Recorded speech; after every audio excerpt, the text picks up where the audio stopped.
nothing better than proving people wrong. People are entitled to their opinion. Some are valid. You know, there's some questions.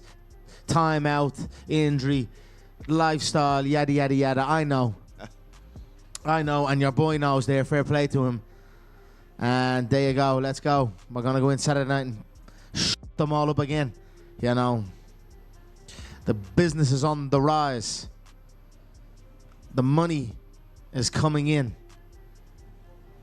So get into this game, baby. We're rocking and rolling. The Mac is back. I think they're going to go to a decision. I could see Holloway finishing him in the later rounds, but man, I could see McGregor just catching him early, stinging him with big shots, wobbling him, finishing. He's a big dude now.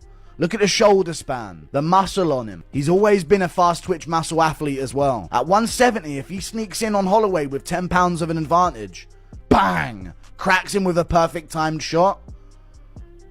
Shit talks Holloway like crazy and gets under his skin a bit. Holloway's been chinned now. You know? It's happened by Topuria. Does Topuria hit that much harder than McGregor's? Does he hit harder than McGregor at 170? I don't know, man. This is a crazy time. Holloway's one of my favorite fighters as well, dude. This is huge for Holloway. A big payday. And a good way, by the way, if Holloway does win. After the Oliveira fight, you could argue they just ruined one of their stars. Because Holloway's hype is now down the drain. If Holloway wins this, he's right back where he left off after the Gaethje win and some of the big wins that he was having in the lightweight division. Go in there and put pause on him. You know, I'm going to make him wish that he didn't come back. Actually, no, I'm not going to make him wish that. I'm going to make him think that he can do it one more time so we can rematch at the end of the year. They're fighting at 70, right? 70, which I think is a huge advantage for Conor. You think it's a huge advantage for Conor? Yes. Really? Just because he's bigger, stronger? He's had how long off and he got himself out of the testing protocol to put on the weight the right way. Conor's a big cat. Max Holloway probably walks around at 172. Max? Is that true? I thought he was heavier than that. 172, Tall, 173. 172, maybe 174. Really? Like he'll have to cut maybe 3 pounds. Really? 170 is not ideal for Max. It's ideal for Conor. Why is it not ideal for him, though? Because there's this misconception, like, and Rogan spreads this too, and you guys haven't fought. So when they go, well, it'd be better if he fought at his true weight 170. That doesn't, just because he walks around at 170 doesn't mean that's his ideal weight. Yeah. His ideal, it's like, because he may not be in shape, right? Or his timing, or he's not as fast, or there's a number of things. He gets up to 190, they say. But, he's vague. His frame is not a 190 frame, though. I promise you he's not one. Yeah. What is this, Google? Chat? It's ChatGPT. Yeah, no. He's not, his frame is not, so he probably is at 175. He's not. So here you go. So since moving permanently to lightweight, today he likely enters camp somewhere 170. When Conor's doing that, that's what he's doing. He's mocking it. That's hilarious. Mind. Speaking of Conor, how well does he do next week? Boy, we're going to find out. We're really going to find out what's going on if it gets into the second and third rounds. That's when we're really going to find out. We'll know. We'll know immediately. At that point. But I mean, whether or not he can really fight for 5 rounds. Against a don't guy know with if he can, man. With a great gas tank. Yeah. After 5 years of tearing your body up. You don't know, right? Because it's all in a vacuum. Like, there's some training footage of him beating guys up that you've seen, but who knows what he actually has been doing.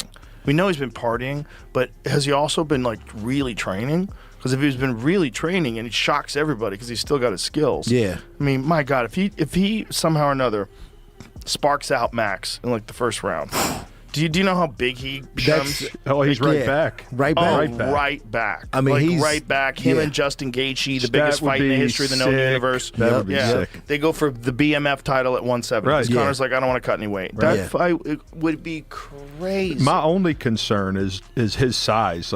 Max struggled with bigger dudes. Dustin the first time, then Max came back bigger, which we know because when he went back down, he struggled, with Orlovsky. He went 5 rounds with Justin. So, I'm just waiting to see, is Conor able to put that fucking weight on him and have a problem? Is he a bigger dude, though? They both fought at the same weight class. Yeah, they did start at 45. Yeah, got so a point there. When Max was fighting at 145 when he was a champion, he was walking around 176. He's a big guy. He's a bigger guy. Well, good. He's big. I mean, I love Max. And you know, I think it's going to be interesting to see. Look, Conor in his prime was elite. Conor Eddie Alvarez, if it's that Conor right now fighting Max, I'd be like, holy shit. Yeah, that's different. That's different. But can he regain that form? Right. We don't know. I mean, he's a special dude. Look at this, just pop, talking shit to him. Dana was losing his mind over there. Yeah. There's also COVID, so you could kind of hear him. Right? Yeah, 100%. Because this is not. Oh, look at that! Look at that right hand. Look at it. He wasn't even And looking slip at away. it. Was slipping shit. I'm the best boxer in the UFC. Look at this, bro. He's such a bad motherfucker. Man. And if he starts, I've never ever made a secret of it. I'm a massive Conor fan, but I'm also a massive Max fan. You know, Conor started coming up when I was just starting out my pro career. His UFC run started, so he was a guy that I genuinely looked up to as I progressed in the sport. Imagine this. Imagine Conor beating Max Holloway and getting that title shot. I think if there's one guy who can rip up the script, it's Conor McGregor. As he's done so many times. Yeah. I'm going with the Mac. I'm never going against it. I'm never going against Conor. Yeah, Okay. no matter against. Like Max Holloway, massive fan, love him. He's a great fighter, and you know he's a deserving of everything that he's gotten and all the praise. But I can't go against Conor. Where do you think Conor could win the fight? You know, Conor has that scary timing. He has that scary timing. Everybody that's fought him says that. That timing, and he has that sneaky power. Everybody that fights him says when he hits you, you feel it. Yeah. You know, it just takes one. It just takes one. Ilya knocked out Max.